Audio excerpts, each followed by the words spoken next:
During a summer day, Grandfather and Adong were on summer vacation.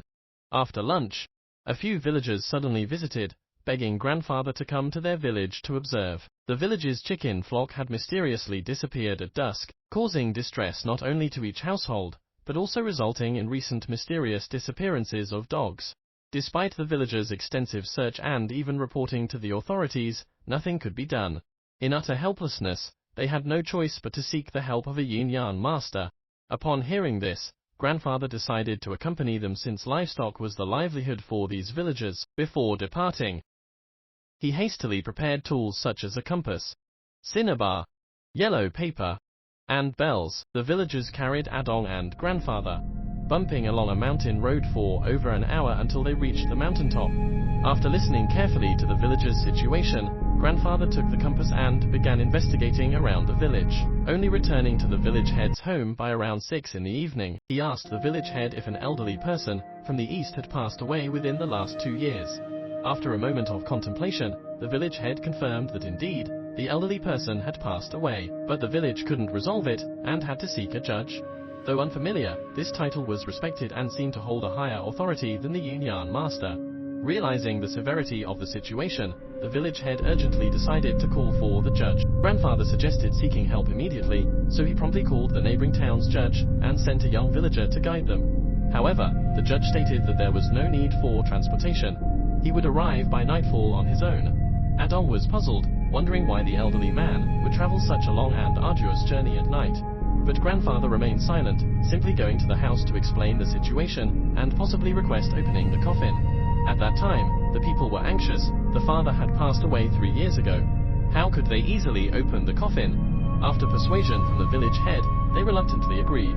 They followed Grandfather to the burial ground. The grave was peculiar. It was surrounded by dense grass except for the area directly above the grave, which had no grass at all. This oddity puzzled them, and upon arriving at the scene, Grandfather confirmed that the target was indeed there. He suggested waiting for the judge. As night fell, Grandfather and the villagers waited by the grave.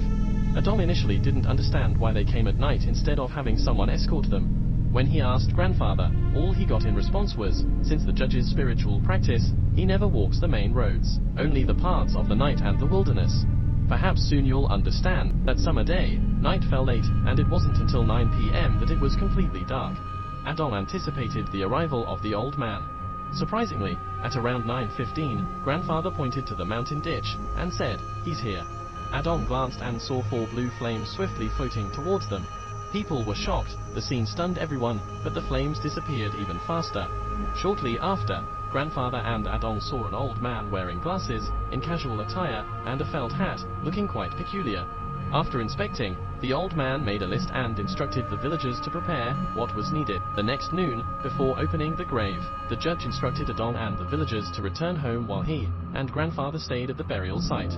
The following day, with everything prepared, villagers born in the year of the snake and the year of the sheep stayed home, while other men went to dig the grave.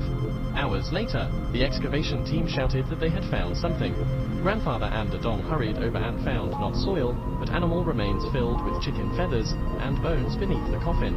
Upon lifting the lid, they found several cowhides and mule skins, but the most shocking was a figure with long hair, flesh preserved like dried meat, except for the bare bone of the feet, covered in decayed flesh, that made Adong vomit uncontrollably. The next noon, before opening the grave, the judge instructed Adong and the villagers to return home while he and Grandfather stayed at the burial site.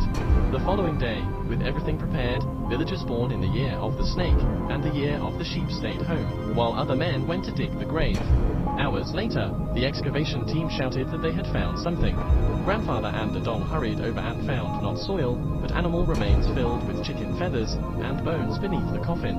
Upon lifting the lid, they found several cowhides and mule skins, but the most shocking was a figure with long hair, flesh preserved like dried meat, except for the bare bone of the feet, covered in decayed flesh, that made Adong vomit uncontrollably. After an entire day and night of burning, it was finally completely destroyed. Soon after, the judge passed away, and Grandfather ceased his involvement in such matters. According to Grandfather, he had only slightly assisted in making the fire symbols, but all credit went to the judge. The karmic consequences were grave, consuming a significant portion of their lives. If the creature's feet had touched the ground, everyone present would have perished. The judge sacrificed his entire spiritual cultivation to prevent the creature from causing further harm, ultimately meeting his end alongside it. While the story may seem incredulous, those who experienced it firsthand testify that reality can be stranger than fiction.